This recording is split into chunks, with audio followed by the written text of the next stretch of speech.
दोस्तों हम सभी लोग जानते हैं कि हम प्रकृति का कितना नुकसान कर रहे हैं। जी हाँ, जिस पर हम रह रहे हैं, जिस पर हम जीवित हैं, अब उन्हें हम बहुत ही नुकसान पहुंचा रहे हैं। अब बात कर लेते हैं, देखो हम प्रकृति में खतरनाक गिरावट का अनुभव भी कर रहे हैं। जैसे देखो बात करें तो हम अपनी वातावरण जो जीवन शैली है उसको बनाए रखने के लिए लगभग 1.6 पृथ्वी के बराबर ऊर्जा का उपयोग करते हैं और पारिस्थितिक जो तंत्र है वो हमारी मांगों को पूरी नहीं कर पा रही है। बात करते हैं अब इसके नुकसान की, हमें काफ़ी सारे रिमाइंडर भी देखने को मिल रहे हैं। जी हाँ, बात करें तो म्यांमार की। जी हाँ, म्यांमार में अभी देखो लगातार भूकंप पे भूकंप आ रहे हैं। तो म्यांमार में हो क्या रहा है कि पिछली बार भी एक बार आया था, एक बार फिर से रिमाइंडर किया गया है कि बार बार गलती ना करें।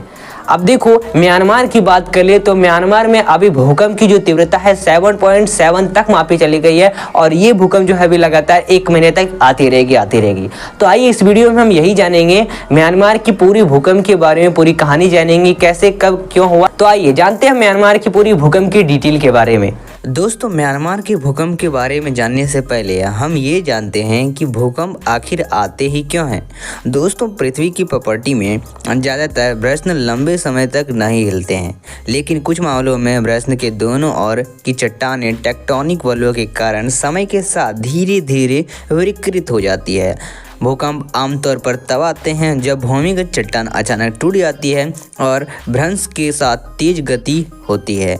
ऊर्जा के इस अचानक निकलने से भूकंपीय तरंगें पैदा होती है जो जमीन को हिला देती है। वही भूकंप के दौरान और उसके बाद चट्टान की प्लेटों या ब्लॉक हिलना शुरू हो जाते हैं और वे तब तक हिलते रहते हैं जब तक कि वे फिर से चिपक ना जाए। भूमिगत वह स्थान जहां चट्टान सबसे पहले टूटती है उसे भूकंप का फोकस या फिर हाइपोसेंटर कहा जाता है। फोकस के ठीक ऊपर यानी जमीन की सतह पर जगह को भूकंप का केंद्र कहा जाता है। दोस्तों वही हम बात करें तो दुनिया का सबसे बड़ा भूकंप कहाँ आया था। दोस्तों वॉल्वियन भूकंप या फिर इसे हम ग्रेट चिली भूकंप कहते हैं, अब तक का सबसे बड़ा भूकंप है। यह चिली के तट पर वॉल्विया और प्यूर्टो मोंट क्षेत्र के पास आया था। लगभग 22 मई 1960 की दोपहर को बोलिविया में आए इस भूकंप की तीव्रता रिएक्टर पैमाने पर लगभग 9.4 से 9.6 मापी गई थी। दोस्तों बात करें तो म्यांमार के कई शहरों में शनिवार को भी भूकंप के झटके महसूस किए गए, जिससे मरने वालों की संख्या लगभग 1600 से अधिक हो गई है। हालांकि लगातार म्यांमार में बचाव अभियान जारी है। दोस्तों म्यांमार की राजधानी नेपिता में एक दिन पहले आए 7.7 तीव्रता के घातक भूकंप के बाद शनिवार को भी कई राज्यों में भूकंप के झटके महसूस किए गए और शनिवार को देश के दूसरे सबसे बड़े शहर मांडले में भी 7.7 तीव्रता का भूकंप आया, जिससे म्यांमार में शनिवार को मरने के वालों की संख्या लगभग 1600 से अधिक हो गई। हालांकि बचाव दल ने दूसरे दिन भी अथक प्रयास जारी रखा।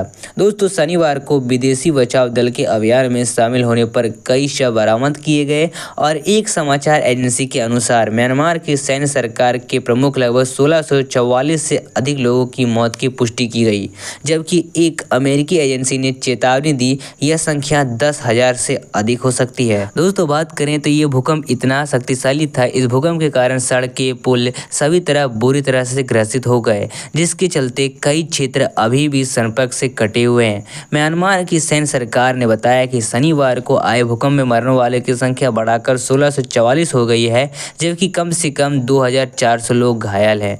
कई इलाकों में बचाव अभियान जोरों पर है, लेकिन क्षतिग्रस्त सड़कों और पुलों के कारण कई स्थानों तक पहुंचना अभी भी मुश्किल है। दोस्तों बात करें तो भूकंप में जीवित बचे शख्स ने एक बहुत ही भयानक बात बताई है कि शनिवार को आए भूकंप में बचे हुए लोगों ने तबाही के मंजर की कहानी साझा की। एक व्यक्ति ने ये बताया कि भूकंप के बाद उसे मलबे से निकाला गया। जिस वक्त भूकंप आया उस वक्त वह शौचालय में था। व्यक्ति ने कहा कि उसकी दादी चाची चाचा अभी भी लापता है और अन्य उनके बचने का संभावना शून्य है। दोस्तों बात करें म्यांमार से थाईलैंड तक। जी हाँ, थाईलैंड की बात करें तो थाईलैंड में भी भूकंप का असर देखने को मिला है। थाईलैंड में भूकंप से गिरी लगभग इमारत और इसमें 9 लोगों की मौत हो चुकी है। थाईलैंड के बैंकॉक में भूकंप के दौरान एक गगनचुंबी इमारत ढहने से 9 लोगों की मौत हो गई है और बैंकॉक के अधिकारियों ने बताया कि उन्हें शहर भर इमारतों में संरचनात्मक दरारों की लगभग 2000 शिकायतें मिली है। दोस्तों थाई सरकार ने बचाव अभियान जारी रखने के कारण बैंकॉक में आपातकालीन की स्थिति घोषित कर दी है और शहर में मलबे के नीचे नीचे अभी भी 40 से ज़्यादा लोगों को फंसे होने की आशंका है। बचाव अभियान पर अपडेट देखते हुए बैंकॉक के गवर्नर ने कहा कि बचाव दल को अभी भी फंसे हुए 15 लोगों से महत्वपूर्ण संकेत मिली है। दोस्तों बात करें, कई सारे देशों ने मदद के लिए हाथ बढ़ाया है। बात करें दोस्तों जैसे हमारे इंडिया के, इंडिया ने भी अपनी हाथ बढ़ाई है मदद के लिए। वही बात करें चीन ने भी, और वही बात करें अमेरिका ने भी बढ़ाई है। दोस्तों भारत के पड़ोसी देश म्यांमार में बेहद ही शक्तिशाली भूकंप से धरती कांप उठी है। इसका असर थाईलैंड की राजधानी बैंकॉक में भी देखने को मिला है। वही बात करें, भूकंप का केंद्र म्यांमार में था और इसकी तीव्रता रिएक्टर पैमाने पर 7.7 मापी गई है।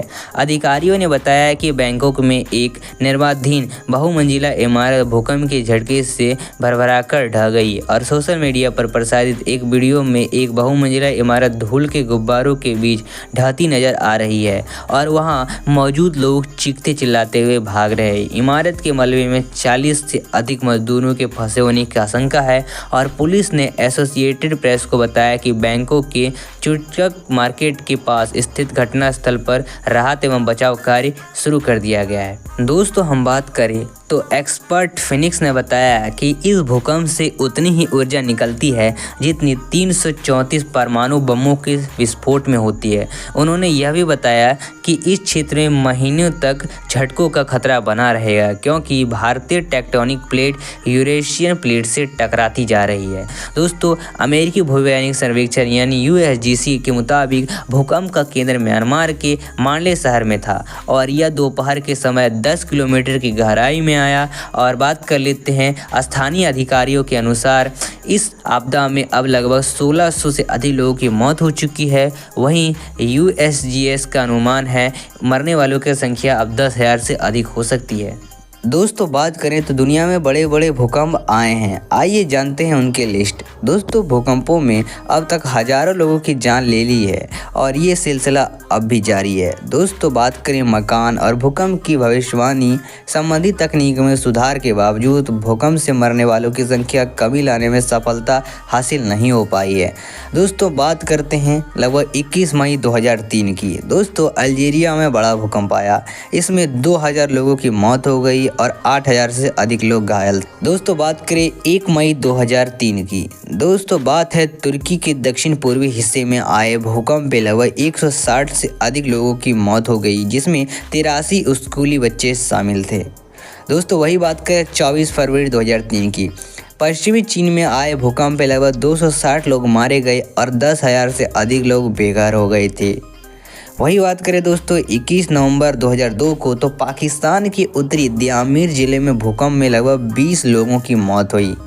बात करें 31 अक्टूबर 2002 की तो इटली में आए भूकंप से एक स्कूल की इमारत गिर गई जिसमें एक क्लास के सभी बच्चे मारे गए।